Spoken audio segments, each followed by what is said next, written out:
ሰላም ተመልካቾች እንኳን ወደ ቻናሌ በሰላም መጣችሁ። ዛሬ የምንሰራው በጣም ቀላል የሆነ ባናና ኬክ ወይም የሙዝ ኬክ ነው። ባናና ኬክ ለመስራት የምንጠቀምባቸው ኢንግሬዲየንትስ: 1 የሻይ ማንኪያ ቤኪንግ ፓውደር፣ 1 የሻይ ማንኪያ ቤኪንግ ሶዳ፣ 250 ግራም ዱቄት፣ 2 የበሰለ ሙዝ፣ 3 እንቁላል፣ 1 ካፕ ስኳር፣ ግማሽ ካፕ ዘይት፣ 1 የሻይ ማንኪያ ቫኒላ።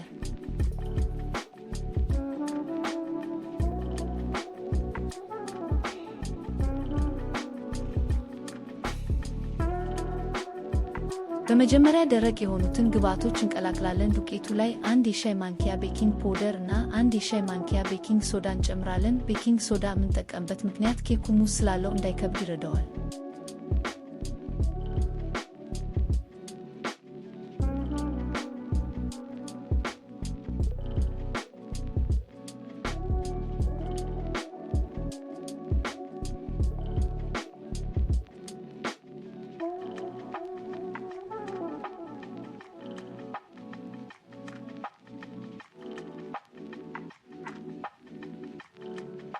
በመቀጠል 2 የበሰለ ሙዝ እናዘጋጃለን። ሙዙን በቀላሉ በሹካ ጨፍለቅ እናደርገዋለን። ብዙ መፈጨት የለበትም፣ ልክ እንደዚህ በቂ ነው።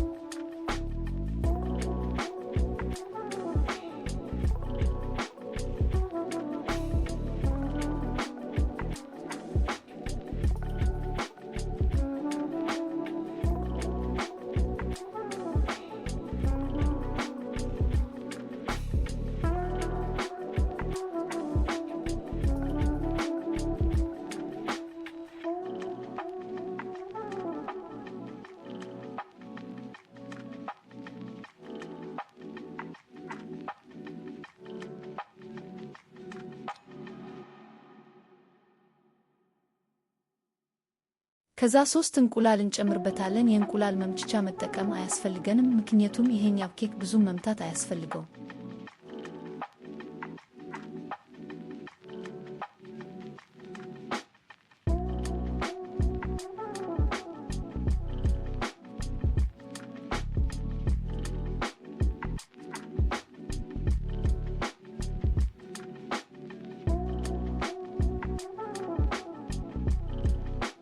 በመቀጠል ስኳሩን እንጨምራለን። 1 ካፕ ስኳር አድርገን እስኪዋሃ ድረስ እንመታዋለን።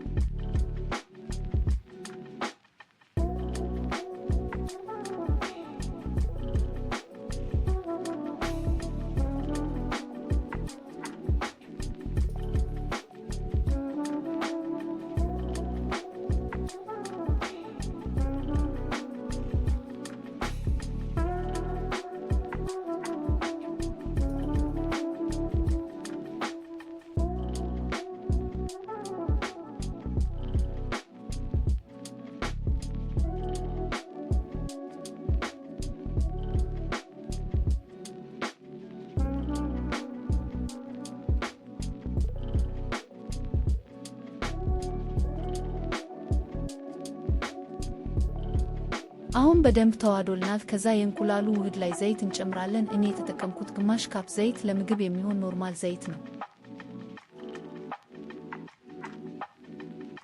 በመቀጠል የእንቁላሉ እና የሙዙን ውህድ ከዱቄቱ ውህድ ጋር እንደባልቀዋለን። 250 ግራም ዱቄት ወይም 2 ካፕ ነው የተጠቀምኩት። ከዛ 1 የሻይ ማንኪያ ቫኒላ እንጨምራለን። ሽታውን ቆንጆ ያደርገዋል። ሁሉም እስኪደባለቅ እናዋዳለን።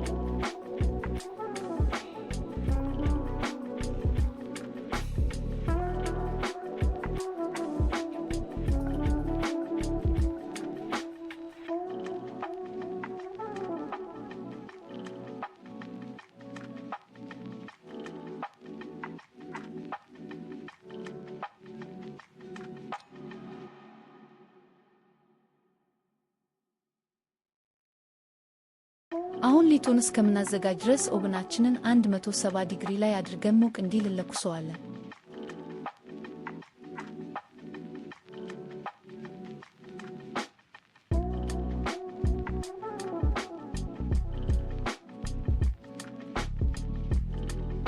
ይህን ፓርት ቸኮሌት ከፈለግን ብቻ ነው። እኔ ቸኮሌት ተጠቅሜያለሁ። ቸኮሌት እንጨምራለን ካልፈለግን መተው እንችላለን። እኔ 80 ግራም የሚሆን ተጠቅሜያለሁ። ካለን ቸኮሌት ቺፕስ ወይም እንደዚህ የተከተፈ ቸኮሌት መጠቀም እንችላለን። ከሌለንም ወይም የማንወድ ከሆነ መቅረት ይችላል።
በመቀጠል መጋገሪያችንን እንዳይዝብን ትንሽ የገበታ ቅቤና ሳይበዛ ዱቄት ነስነስ እናደርግበታለን። ወይም የመጋገሪያ ወረቀት ካለ መጠቀም እንችላለን። ከዛ የሊጡን ጉድ ወደ መጋገሪያችን እንገለብጠዋለን።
እዚጋ አየሩ እንዲወጣ መታ እናደርገዋለን እና መሃሉ ላይ በማንኪያ ሰንጠቅ እናደርገዋለን። አየሩ ሲወጣ መሃሉ እንዳይሰነጠቅ ይረዳዋል።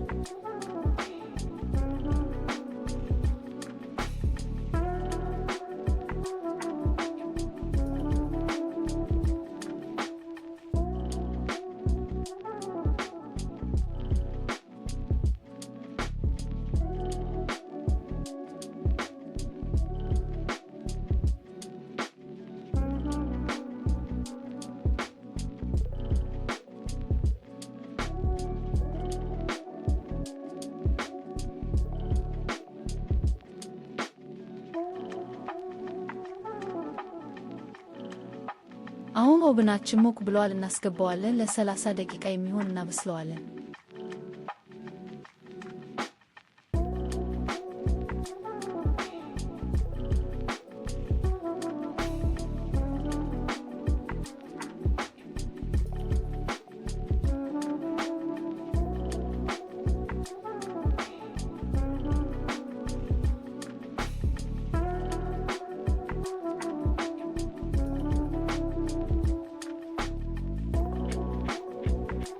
አሁን ኬካችን ወጥቷል። እንደምታዩት ቆንጆ ሆኖ በስለዋል።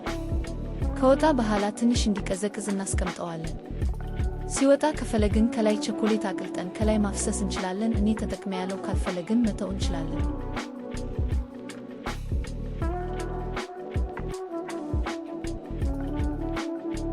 ዋው በጣም ያምራል። አሁን ትንሽ ቀዝቅዟል፣ መቁረስ እንችላለን። እንደምታዩት መሃሉ በጣም ሶፍት እና ሞይስት ነው።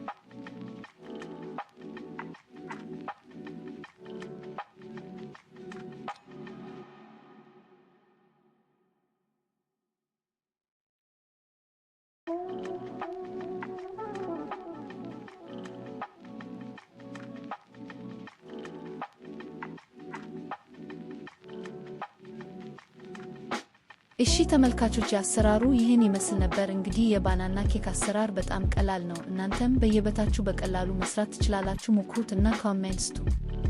በቀጣይ ደግሞ ብዙ አይነት በቤታችን መስራት የምንችላቸውን የተለያዩ ኬኮች፣ የዳቦ አይነቶች ይዤላችሁ እመጣለሁ። ሰብስክራይብ ካደረጋችሁ አያመልጣችሁ።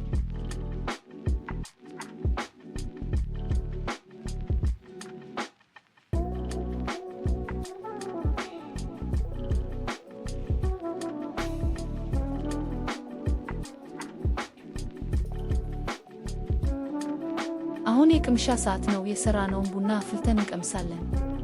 እንደምታዩት ለቡና ቁርስ ከቡና ጋር አሪፍ ነው። ልቅመስ እና ልንገራችሁ።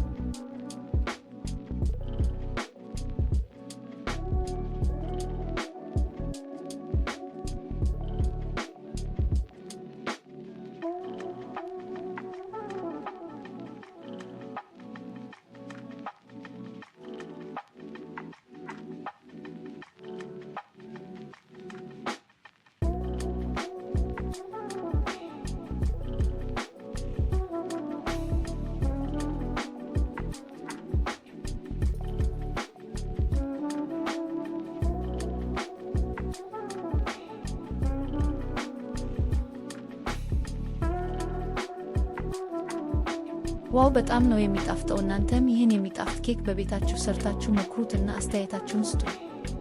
ስለተከታተላችሁኝ አመሰግናለሁ። በቀጣይ ቪዲዮ እስከምንገናኝ ደህና ሁኑ።